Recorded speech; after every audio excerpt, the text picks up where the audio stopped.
Simplemente el día viernes, el próximo viernes eh, 5 de julio, dentro del horario de la clase. Eh, Calculo que el examen para el primer grupo va a empezar a las 4 y media de la tarde a más tardar para que puedan llegar todos a tiempo. Y en el segundo grupo estamos empezando entre las 5 y media y las 6 de la tarde para que puedan llegar todos también. Son solo 20 preguntas, solamente viene de la segunda parte, después del examen parcial en adelante. Y bueno, es lo que vamos a enfrentar la próxima semana. Esta clase, que es la que cierra el ciclo de sesiones teóricas de laboratorio, tiene que ver con la medicina transfusional, lo que se conoce como banco de sangre, y abarca dos partes. La parte de la donación de la sangre, la extracción de la sangre, su fraccionamiento para poder obtener los componentes de la sangre o hemocomponentes y algo, algunos conceptos relacionados perdón, a la inmunohematología. Tiene que ver con la prueba cruzada, sobre todo, ¿no? Hay ciertas pruebas que se les hacen a los pacientes que van a recibir sangre con la finalidad de minimizar la posibilidad de que se produzcan eventos de reacciones adversas, como el de la historia clínica que vimos, aunque ese fue por un error. Bien, siguiente, por favor. ¿Cuáles son los objetivos de esta sesión? Primero, reconocer cuáles son los análisis de laboratorio que se realizan tanto a los donantes como a los receptores de sangre. Segundo, reconocer cómo se obtienen los hemocomponentes a partir de una donación. Cada vez que yo voy a donar una unidad de sangre, ¿qué es lo que hacen con mi sangre? ¿Qué se obtiene de ella? ¿Qué componentes se pueden obtener? Y finalmente, algunas pinceladas acerca de los principales procedimientos que se realizan dentro de la medicina transfusional. Para ello, siguiente por favor, entiendo que muchos de ustedes alguna vez han donado sangre y si no lo han hecho, probablemente lo hagan más adelante. Por un familiar, por una amistad, por una cuestión de altruismo. La cosa es que llegan a donar sangre y ese proceso de donación de sangre tiene su protocolo de actuación. Siguiente, por favor. Ese protocolo, esa forma en la cual se lleva a cabo la donación, está regida, se rige, se norma a partir de protocolos nacionales que el Ministerio de Salud, que es el órgano rector a nivel nacional de los bancos de sangre, elabora y difunde para que puedan cumplirse esos protocolos, que abarcan desde el momento mismo de la recepción del donante, desde el momento en que el donante llega al banco de sangre a donar, hasta que se transfunde la unidad que se ha logrado colectar y fraccionar al receptor. Inclusive se hace una vigilancia posterior. Hay una parte que se llama vigilancia post-transfusional, justamente para evitar la aparición de eventos adversos que, si bien es cierto, no se pueden evitar al 100%, sí puede hacerse una vigilancia cercana para poderlos detectar a tiempo, actuar de inmediato y, de ser posible, prevenir futuras apariciones. Lo que ustedes están observando en la figura es una persona donando sangre. Como ven, la sangre se extrae a partir de la circulación venosa, ¿no? Se punza una vena. La aguja con la que se punza la vena es una aguja de calibre bastante grueso, es una aguja de calibre 16 por lo general. Las agujas con las que sacamos sangre son de calibre 21, son mucho más delgaditas, a veces de calibre 23. Estas son de calibre 16, son mucho más gruesas. ¿Por qué? Porque se necesita que la sangre salga a un flujo bastante rápido. La bolsa que se va a extraer debe llenarse en un tiempo no mayor a los 7 u 8 minutos. Entonces, y la cantidad que sale es aproximadamente 450 mililitros, que viene a ser un poco menos de medio litro. Es la cantidad que se extrae en estas bolsas de sangre, que además, si las han visto de cerca, son bolsas que tienen 4 compartimentos, o sea, tienen 4 bolsitas conectadas entre sí por tubuladuras. La primera, que es la que están observando llenarse, es la bolsa principal, donde se va a colectar la sangre tal cual sale del paciente, pero esa bolsa principal contiene desde la fábrica un líquido que funciona como anticoagulante y funciona también como preservante de la sangre. Los hemocomponentes, como vamos a ver más adelante, tienen una fecha de caducidad, una fecha de vencimiento, que es propio y está asociado al tiempo de vida media de las células o de las partículas que lo componen. Entonces, estos aditivos que se le coloca a la bolsa de sangre de forma líquida están dirigidos a poder mantener condiciones óptimas de almacenamiento y conservación para garantizar una buena calidad de la donación. Hay un aparatito parecido a una balanza que está sobre el cual reposa la bolsa. Además, esta balanza se agita. Nosotros la llamamos hemováscula, se llama así. Es una báscula por lo que se mueve el platillo, que garantiza la homogenización de la sangre con el anticoagulante y porque tiene además un sensor de peso para poder pesar la cantidad de sangre que se está sacando, ¿no? Y a partir de allí calcular el volumen, dado que se conoce la densidad de la sangre y se conoce también la densidad del líquido que acompaña a esos fluidos, ¿no? Entonces, ese es un circuito estéril completamente. Y aquí adelante, si se fijan encima de la muñeca del paciente, hay una tubuladura que se desprende de la tubuladura principal y en la que desemboca una bolsita pequeña, el pouch que le decimos nosotros. Esa bolsita pequeña se llena con sangre, de hecho la sangre que sale primero, una vez que uno punza, la primera sangre que sale, que se considera que puede estar contaminada con restos de microbiota que se encuentran en la piel al momento de punzar, se recopila, se recolecta en esta bolsita que tiene capacidad para almacenar aproximadamente entre 40 y 50 mililitros. Y esa sangre que se colecta en esa bolsita chiquitita no se bota. Si ustedes observan también, encima de la bolsita hay un dispositivo que parece un dedal. Es un dispositivo para colecta. Ahí se colocan las agujas para poder extraer esa sangre y extraer ¿para qué? Para hacerle los análisis al donante. O sea, la finalidad de esa bolsita es que evitemos punzar 2, 3 veces al donante y de ahí nomás sacarle las muestras para hacer las pruebas correspondientes. Pero la evaluación del donante comienza, siguiente por favor, con una entrevista. Hay una entrevista médica. La entrevista es realizada por un médico. ¿Por qué? Porque la entrevista no es solamente la aplicación de un cuestionario, sino que además se tiene que realizar un examen clínico al paciente para garantizar que esté sano.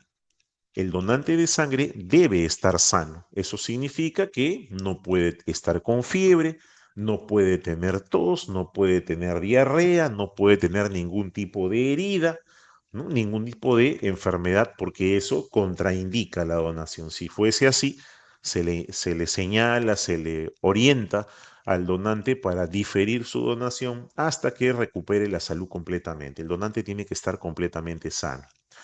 Con respecto a la edad, el paciente, el donante, puede donar legalmente a partir de los 18 años de edad. ¿Puede haber donaciones con menos de 18 años? Sí, pueden donar a partir de los 16 años, siempre y cuando se cuente con el consentimiento escrito del padre o del apoderado.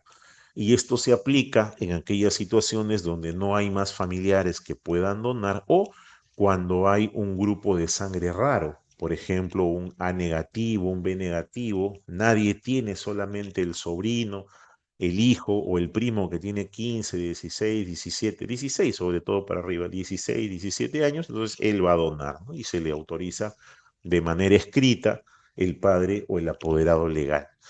Se valora también durante esta entrevista los estilos de vida. Se hace una serie de preguntas dirigidas a encontrar factores de riesgo. ¿Cuáles son esos factores de riesgo? Por ejemplo, la conducta sexual.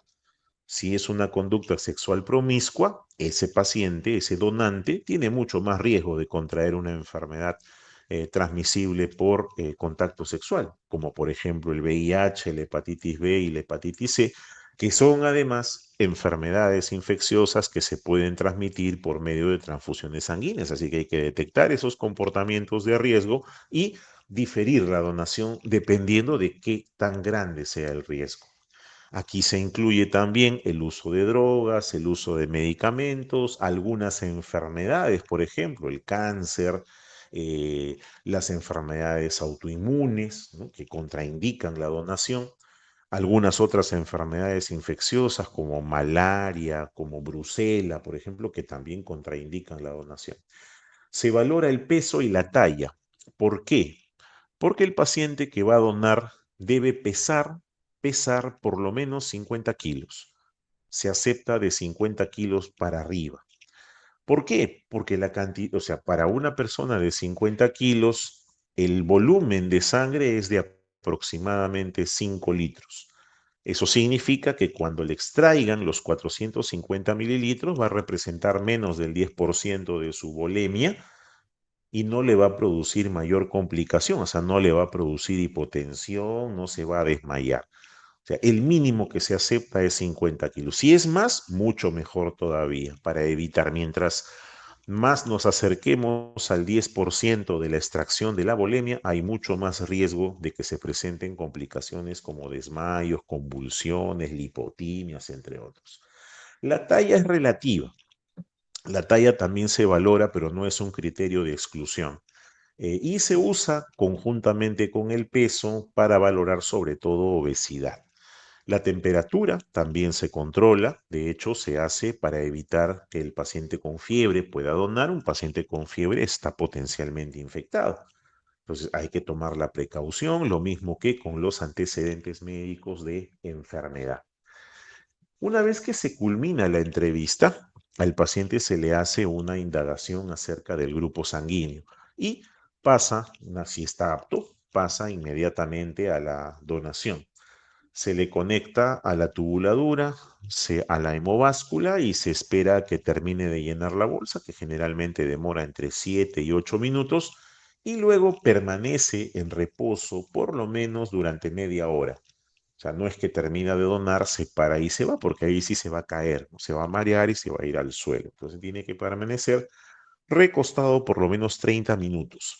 ¿Para qué? Para que su cuerpo vuelva a estar en equilibrio en relación al volumen que ha perdido. Y se le recomienda además al donante que pueda ingerir líquidos para poder reponer esa cantidad de líquido perdido, porque ha perdido 450 mililitros de volumen, entonces tiene que recuperarlo. Esa sangre posteriormente pasará a ser tratada, ¿no? Pasa a ser centrifugada, por centrifugación va a separarse en componentes y los productos van a ser finalmente transfundidos. Siguiente, por favor. La toma de muestra es un procedimiento que se debe realizar con total asepsia y antisepsia. Recordemos que en la superficie de la piel, sobre todo en la flexura del codo, tenemos bacterias. Y si nosotros no hacemos una buena asepsia y antisepsia, o contaminamos ese campo al momento de hacer la flebotomía, probablemente contaminemos también la bolsa y eso podría traer consecuencias para la persona que recibe ese componente. Entonces hay que tener cuidado a la hora de tomar la muestra. Debe elegirse de preferencia una vena gruesa y lo suficientemente larga que permita la extracción para que no se produzca ruptura de la vena o, lo que es peor aún, hematomas. Siguiente. El tamizaje clínico, que es el que nosotros realizamos, perdón, es la valoración destinada a garantizar que el paciente goza de buena salud física, por lo menos, ¿no? Que no está tomando ningún medicamento que contraindique la donación y que no esté enfermo o que no esté potencialmente infectado con algún patógeno que puede transmitirse por transfusión. De eso se trata el tamizaje clínico, ¿no? El tamizaje, la palabra tamizaje, significa pues cribado, filtrar, ¿no? Descartar aquello que no va a ser utilizado. Una vez que el paciente, el donante en este caso, supera con éxito, aprueba el tamizaje clínico, pasamos al tamizaje inmunohematológico. Siguiente, por favor. En el tamizaje inmunohematológico se debe hacer al donante una prueba para determinar su grupo sanguíneo, tanto el grupo sanguíneo ABO, o sea, el AB0, globular y sérico. Los dos deben realizarse, el globular y el sérico. Además, debe hacerse la fenotipificación del RH para saber si es RH positivo o RH negativo, y también debe hacerse la determinación de lo que nosotros llamamos anticuerpos irregulares. ¿Qué cosas son los anticuerpos irregulares? Recuerdan ustedes que existen más o menos 50 maneras diferentes de clasificar a los grupos sanguíneos. No solamente existe el AB0 y el RH, hay muchos más. Entonces, ¿por qué? Porque esa clasificación de los grupos sanguíneos obedece a la presencia de antígenos en la superficie de los hematíes. Landsteiner, a principios de 1900, descubre antígenos de tipo carbohidrato unidos a los hematíes y los cataloga en función a eso. El grupo A, el grupo B, el grupo AB y el grupo O. Luego aparece otro antígeno proteico, que en este caso es el antígeno D, y que es el que le da el nombre al RH, RH positivo, RH negativo. Pero hay otros antígenos más que pueden estar presentes en diferentes poblaciones. Está el antígeno Diego, el antígeno Lewis, el antígeno P, el antígeno MNS, el antígeno Kell, entre otros, son como 50 más. Entonces, esos antígenos también dan origen a una clasificación de grupos sanguíneos. Y a esos antígenos y los anticuerpos que producen se les conoce como anticuerpos irregulares. Y eso también tiene que investigarse. ¿Por qué? Porque hay algunos antígenos irregulares o poco comunes, como por ejemplo el antígeno Diego, que de estar presente en una persona, o sea, si yo tengo antígeno Diego en mi superficie, en mis hematíes, al momento que yo transfunda mi sangre a otra persona, es muy probable que le produzca una reacción adversa de transfusión. Es mucho más probable que lo haga si es que yo, en comparación de si yo no tuviese ese antígeno. Entonces, hay grupos sanguíneos así que deben investigarse con la finalidad de poder garantizar una transfusión segura. No solamente es el ABO-RH, ¿no? Repito, hay mucho más allá de ello. Es algo más fino que se hace para minimizar en todo lo posible la aparición de eventos adversos durante la transfusión, y eso forma parte del tamizaje inmunohematológico. Siguiente, por favor. Luego se hace el tamizaje serológico. El tamizaje serológico consiste en la investigación de antígenos o anticuerpos relacionados con elementos infecciosos, con agentes infecciosos que se pueden transmitir por transfusión. La ley peruana, la ley 26454, que es la ley de hemoterapia y bancos de sangre, establece como obligatorio la detección de 6 enfermedades transmisibles por sangre. Es obligatorio por ley hacerlo. ¿Cuáles son esas 6 enfermedades? Virus de inmunodeficiencia humana, virus de hepatitis B, virus de hepatitis C, virus linfotrópico de células T humanas, Trypanosoma cruzi, enfermedad de Chagas, y Treponema pallidum pálido, que es el agente causal de la sífilis. De esos 6 es obligatorio hacer. Por ley tenemos que hacer el descarte a todos los donantes de eso. Sin embargo, dada la prevalencia de enfermedades infecciosas en nuestro país, también se puede, si es que tenemos los medios disponibles, descartar dengue, malaria, brucela, leptospira, entre otras enfermedades que se pueden transmitir por sangre. Eso es para garantizar una transfusión lo más segura posible. Debe hacerse ese tamizaje, por lo menos lo que es de forma obligatoria, y si hay disponibilidad de hacer el descarte de otras enfermedades, pues también estamos en obligación de hacerlo. Luego que el paciente, el donante, ha superado todos estos tamizajes, el clínico, el inmunohematológico y el serológico, la sangre extraída a ese paciente va a pasar a un proceso de fraccionamiento. El fraccionamiento de la unidad de sangre se hace por medio de la centrifugación.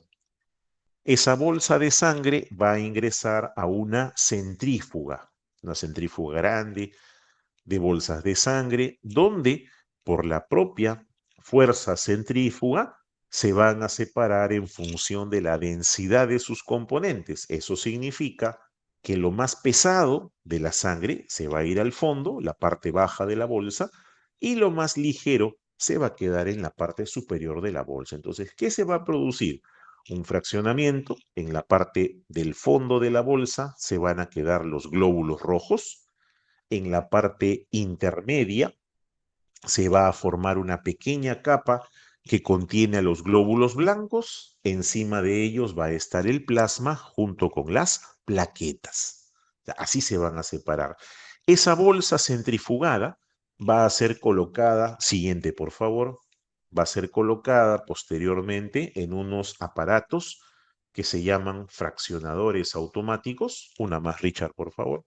Y esos fraccionadores automáticos se van a encargar de poder separar la sangre en las diferentes bolsitas que contiene ese sistema. Hemos visto que al inicio explicamos que la bolsa, hay una bolsa principal y tres bolsas accesorias. Entonces, cada una de las bolsas accesorias va a ser llenada de manera automática por medio de un equipo especial de fraccionamiento con los componentes. En una bolsita se va a llenar el glóbulo rojo, en otra bolsita se van a llenar las plaquetas y en otra bolsita se va a llenar el plasma.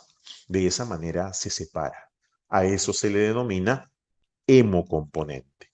Siguiente, por favor. Ahí está. Entonces, el hemocomponente es aquel componente que se separa por medio físico. En este caso, fuerza centrífuga. De sangre total se obtiene glóbulos rojos, plaquetas y plasma. Ahora, existe formas de industrializar la separación de los componentes sanguíneos. Por ejemplo, el plasma puede industrializarse y separar a partir de allí albúmina. El plasma contiene albúmina, que es la principal proteína plasmática, inmunoglobulinas y factores de la coagulación. Pero eso ya corresponde a otro campo que es la obtención de los hemoderivados. No es lo mismo hablar de hemoderivado que de hemocomponente. Hay una diferencia grande, no confundir. Hemocomponente es aquel componente que se obtiene por separación por una fuerza física, en este caso centrifugación. El hemoderivado se obtiene a través de procesos industriales. Ahora, ¿cuáles son los productos que con mayor frecuencia se obtienen como hemocomponentes? El paquete globular. ¿Qué cosa es el paquete globular? El concentrado de glóbulos rojos. ¿Y por qué le decimos concentrado de glóbulos rojos? Porque tiene un volumen de más o menos 250 a 300 mililitros y es el hematocrito de esa bolsita de paquete globular está cercano al 20 o 21%. O sea, perdón, es cercano al 60% de hematocrito, lo que significa que esa bolsita tiene 20 de hemoglobina más o menos. Es un concentrado por eso. Ese concentrado de paquete globular se almacena a temperatura de refrigeración para que se conserve. Se almacena a 4 grados centígrados. Y se espera que por cada paquete globular que se transfunda, el paciente eleve 1 gramo de hemoglobina o 3% de hematocrito. Significa que si yo tengo 10 de hemoglobina y me transfunden una unidad, debo pasar a tener 11. Si me transfunden 2, 12 de hemoglobina. El segundo producto es el plasma fresco congelado. Se llama así porque se congela. El plasma se almacena a temperaturas por debajo de 0 grados. Puede ser menos 30, pero idealmente es menos 80 grados, lo que permite una conservación bastante larga. ¿Qué contiene el plasma fresco congelado? Contiene fibrinógeno y contiene factores de la coagulación.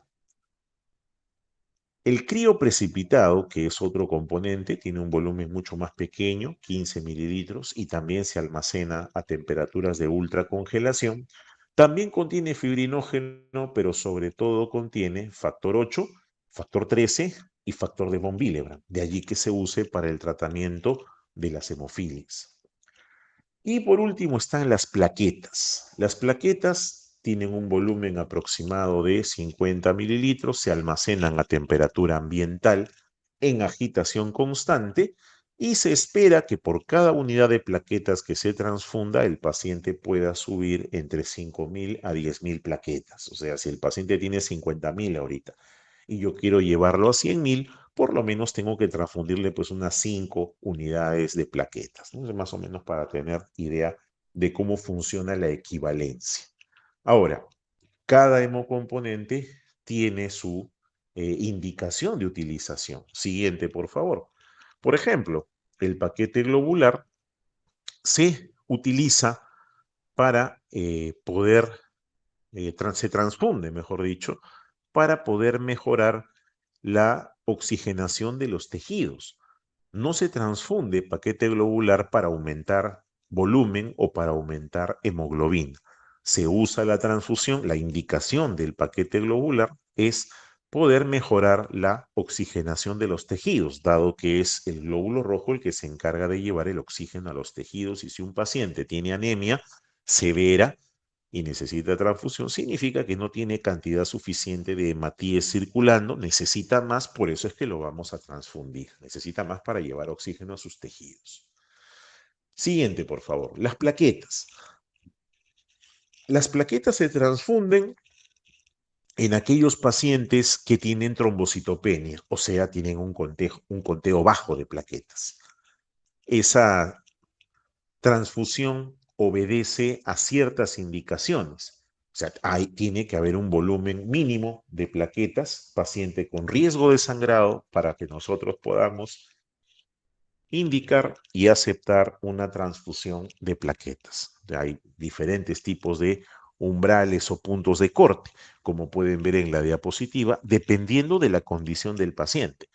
Por ejemplo, si tengo un paciente que va a ingresar a una cirugía en sistema nervioso central, tiene que tener por lo menos 100.000 plaquetas o más. Si tiene 80.000, debo transfundirle plaquetas antes de la cirugía, tener plaquetas preparadas para aplicárselas durante la cirugía y vigilar post cirugía si es que es necesario aplicarle más. Si el paciente va a ser sometido a un procedimiento invasivo, como puede ser una biopsia, o está sufriendo una hemorragia, su nivel de plaquetas mínimo debe ser de 50.000. Si baja por debajo de 50.000, 40.000, 30.000, debo transfundirlo de inmediato. Un paciente que se encuentre escéptico debe ser transfundido siempre que su nivel de plaquetas baje de 20.000. O sea, hay indicaciones para cada caso que deben respetarse. Siguiente, por favor. El plasma fresco congelado. El principal componente del plasma fresco congelado es agua y proteína, sobre todo albúmina. Esto hace que se utilice a veces de manera inapropiada para, entre comillas, mejorar el contenido de albúmina en sangre. Eso no es correcto, porque fisiológicamente no va a funcionar así. El plasma fresco congelado se utiliza en dos situaciones. Número uno, cuando quiero restablecer la volemia, sobre todo cuando estoy transfundiendo paquetes globulares, utilizo el plasma fresco congelado, ¿no? O sea, para no hemoconcentrar al paciente. Y en segundo lugar, lo utilizo para reponer factores de la coagulación. Recordemos que cuando un paciente sangra, pierde sangre total. Y la sangre que pierde no son solamente hematíes, también está perdiendo plaquetas, también está perdiendo agua y también está perdiendo factores de la coagulación. Entonces debo reponérselos. Más aún si se trata de un paciente hepatópata. Recordemos que hay muchos factores de la coagulación que se producen en el hígado y que además tienen vida media corta. Entonces, si el paciente tiene alguna hepatopatía, va a tener dificultad en producción, debo de suplementarlo con plasma fresco congelado. Siguiente, el crioprecipitado se reserva para aquellas situaciones en las cuales o hay deficiencia de fibrinógeno o hay deficiencia de factores de la coagulación, sobre todo el 8, ¿no? El 8 más que todo, y el de von Willebrand, en situaciones clínicas que ameriten una reposición de esos factores. Y también Se puede utilizar en aquellos pacientes en los cuales se necesita reponer fibrinógeno, pero que tienen insuficiencia renal, no pueden manejar volúmenes grandes y también tienen insuficiencia cardíaca. Entonces allí también está indicado el crío precipitado. Siguiente, por favor. La fase posanalítica aquí está enfocada en poder manejar las complicaciones que se presentan durante la donación. Estamos hablando en esta primera parte de la donación. Esa donación implica riesgos.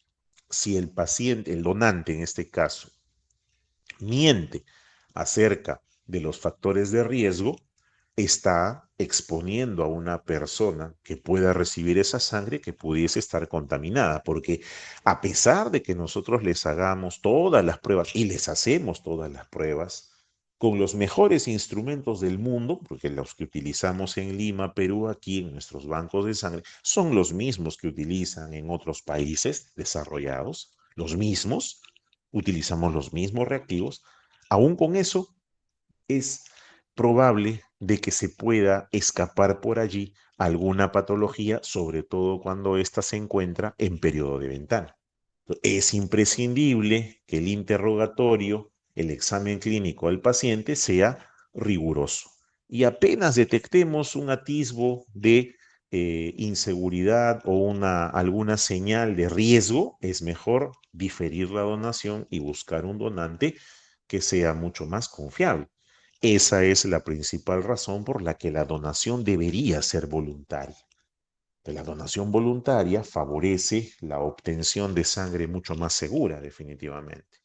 Porque cuando se obliga a donar o se ofrece recompensa, como pasa con los vendedores de sangre, los famosos vampiros, se generan pues estas situaciones, ¿no? Por querer ganar dinero, pueden donar en varios sitios a la vez y además, como solamente los motiva el factor económico, no toman las precauciones debidas para un buen estilo de vida, entonces exponen al paciente que va a recibir esa sangre a un riesgo mayor. Siguiente, por favor. La importancia clínica radica en que es necesaria la sangre. O sea, la sangre salva vidas. Esa sangre que ustedes donan cuando va el bus a la universidad va a ser utilizada en diferentes pacientes. Acabo de decirles que de una unidad se pueden sacar 3 o 4 hemocomponentes. Cada hemocomponente va a un paciente diferente y con eso le podemos salvar la vida. Es importante la donación de sangre y hay que concientizar a nuestra población peruana para que pueda acudir a donar sangre las veces que pueda hacerlo. Y hay que romper los mitos de la donación. Es mentira que la donación engorda. Engorda porque comes más, pero no porque la donación te haga engordar. Es mentira que te vas a debilitar si donas. No te debilitas, estás perdiendo 450 mililitros de fluido que los vas a recuperar bebiendo y tu médula ósea va a volver a producir, como lo hace todos los días, más glóbulos rojos, más plaquetas y más glóbulos blancos. O sea, vas a llegar a un equilibrio. Si tenías 15 de hemoglobina y donas, vas a bajar a 14. No te estás anemizando. Entonces, debe promoverse la cultura de donación. En otros países del mundo, la donación voluntaria en la población en general está en alrededor del 15 a 20%. En el Perú está por debajo del 1%. Y la necesidad de sangre en nosotros es grande. O sea, se muere gente porque no hay sangre. Siguiente. Luego viene la transfusión. Es el procedimiento mediante el cual se colocan los hemocomponentes en el receptor que lo necesita o que lo amerita porque la situación clínica así lo indica. Esa transfusión también tiene su protocolo. ¿Cómo comienza? Siguiente, con la evaluación del receptor. ¿Qué evaluamos en el receptor? Número 1, su grupo sanguíneo, el grupo A o RH. ¿Por qué? Porque debe existir compatibilidad. Recordemos que la sangre es un tejido y nosotros, nuestro sistema inmunitario, está preparado para rechazar cualquier tejido extraño. Esa es la razón por la cual existen reacciones de tipo inmunológico. Entonces, debe administrarse sangre que sea lo más compatible posible. ¿Cómo realizamos la compatibilidad? Evaluamos el grupo sanguíneo del receptor y eso vamos a cotejarlo con los grupos sanguíneos de los donantes. Vamos a hacer lo que se llama un cruce de prueba, una prueba cruzada. ¿En qué consiste esa prueba cruzada? Consiste en enfrentar in vitro, o sea, en, en un tubo de ensayo, en una tarjeta o una placa, el plasma del receptor que contiene anticuerpos y los glóbulos rojos del donante para ver qué pasa en ese experimento. Si en ese experimento no pasa nada, o sea, no se produce lisis, no se produce aglutinación, significa que son compatibles. Pues entonces puedo administrar la sangre con cierta seguridad, siempre con precaución, pero con un margen de seguridad mucho mayor. Siguiente. Esto implica que yo tenga que hacer una toma de muestra del receptor.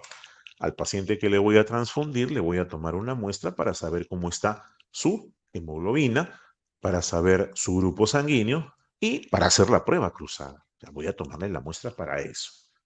El procesamiento siguiente, la fase analítica de este procesamiento, se hace también mediante equipos automatizados. Hoy en día, la automatización en el laboratorio ha simplificado y estandarizado, sobre todo muchos procesos analíticos. Dentro de ellos, siguiente por favor, el grupo sanguíneo. El grupo sanguíneo es importante. Este es un gráfico que más o menos nos explica cómo funciona el sistema del grupo ABO. Glóbulo rojo, grupo A, tiene un carbohidrato que se llama antígeno A, grupo B, antígeno B, grupo AB tiene los dos, el grupo O no tiene antígenos en el eritrocito. Y así como hay antígenos, también hay anticuerpos en el plasma. Ese es el grupo sérico. El grupo A, por ejemplo, tiene anticuerpos anti-B, el grupo B tiene anticuerpos anti-A, el grupo AB no tiene anticuerpos y el grupo O tiene los dos, el anti-A y el anti-B. Y esa es la base para establecer las compatibilidades. Siguiente, por favor. Esa es la razón por la cual al paciente de un grupo le puedo transfundir sangre de determinados grupos sí y de otros grupos no. Estas pruebas de compatibilidad, repito, se hacen enfrentando in vitro, que puede ser en un tubo, en una tarjeta, en una placa, el plasma del receptor que contiene los anticuerpos y los glóbulos rojos del donante. Si no existe fijación de los anticuerpos del receptor al donante in vitro, significa que es compatible. Si existe fijación de los anticuerpos del receptor a los glóbulos rojos del donante, significa que hay una incompatibilidad allí y se va a producir una aglutinación y eso lo voy a poder mirar. A partir de ahí yo puedo determinar si puedo o no puedo transfundir una determinada unidad de sangre. Esas pruebas de compatibilidad descansan en un test que se llama test de Coombs, siguiente, que lo han visto en la parte práctica. El test de Coombs es una prueba, también se llama la prueba de antiglobulina, ¿no? La directa y la indirecta. La que utilizamos es la indirecta para la prueba cruzada. La directa se utiliza para estudios, para observar o ver si los anticuerpos ya están fijos en la membrana del hematíe. Pero en la prueba cruzada utilizamos la prueba de Coombs indirecta para ver si hay anticuerpos sueltos en el plasma. Entonces la prueba se hace enfrentando los glóbulos rojos del donante versus el plasma del receptor. Esa es la prueba de Coombs. Y en la fase siguiente, por favor, en la fase post-analítica, lo que se hace es verificar que esa cadena transfusional sea trazable. O sea, yo debo de poder hacer una trazabilidad, un seguimiento, desde la selección hasta el evento post-transfusional. La transfusión, por si acaso, es un procedimiento médico. Y ese procedimiento implica el seguimiento que se le hace, ¿no? A qué hora se empieza, a qué hora se termina, si hubo alguna intercurrencia y la vigilancia del paciente después. Hizo fiebre, no hizo fiebre, hizo rash, no hizo rash, hizo trali, no hizo trali en el receptor. Entonces, hay toda una cadena transfusional que debe seguirse para garantizar que ese hemocomponente transfundido sea lo más seguro posible para ese paciente. De allí que, siguiente por favor, el uso óptimo de los hemocomponentes descansan en la hemovigilancia. La hemovigilancia es una especie de control de calidad que se le hace a la transfusión sanguínea. ¿Para qué? Para poder detectar errores en la administración. De repente estamos haciendo transfusiones innecesarias. El paciente se le va a transfundir cuando no lo necesita. Transfusiones inapropiadas. De repente estamos transfundiendo un hemocomponente que no es necesario transfundir. Transfusiones erróneas, como la que vimos en la historia clínica, o transfusiones inseguras, aquellas transfusiones en las cuales la procedencia de la unidad no es la mejor, o sea, no estamos seguros de lo que vamos a transfundir. Entonces, todos esos errores se vigilan, se previenen, y ese procedimiento va a garantizar que la transfusión sea segura y sea sobre todo de calidad para el paciente. Muy bien, siguiente, por favor, ya para terminar, esta clase es chiquita en realidad. ¿Quiénes pueden donar sangre? Todos los que quieran hacerlo. ¿Y quiénes deben recibir? Aquellos que reúnen las condiciones o criterios clínicos para la transfusión. Nada más. No se transfunde porque quiero subirle la hemoglobina. Esa no es una razón para transfundir. No se transfunde porque quiero sacarlo del edema. Está teniendo hipoalbuminemia, quiero subir su albúmina. No se transfunde para eso. La transfusión tiene sus indicaciones y deben respetarse.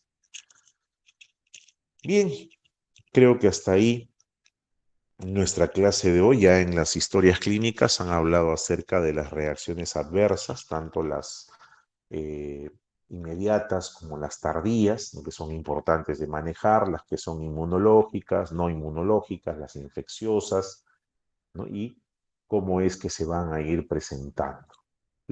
El fundamento o la base principal de este manejo de pacientes es a través de una vigilancia transfusional previa, lo que nosotros hemos llamado aquí hemovigilancia, para garantizar que todos los eslabones de la cadena transfusional se realicen de manera apropiada. Eso es lo que va a garantizar el éxito y sobre todo la inocuidad, el no producir daño durante el proceso de donación de sangre. Muy bien, chicos, hasta aquí nuestra clase. No sé si tienen algún comentario o alguna pregunta. Con el mayor gusto los escuchamos antes de dar por finalizada nuestra sesión teórica. Doctor, disculpe, con respecto Sí, al examen de esta semana, de la siguiente semana, ¿va a venir de la tercera y la cuarta unidad hasta esta es clase? correcto. Es correcto, hasta esta clase. Ya. Ok, doctor, gracias. No tienes por qué.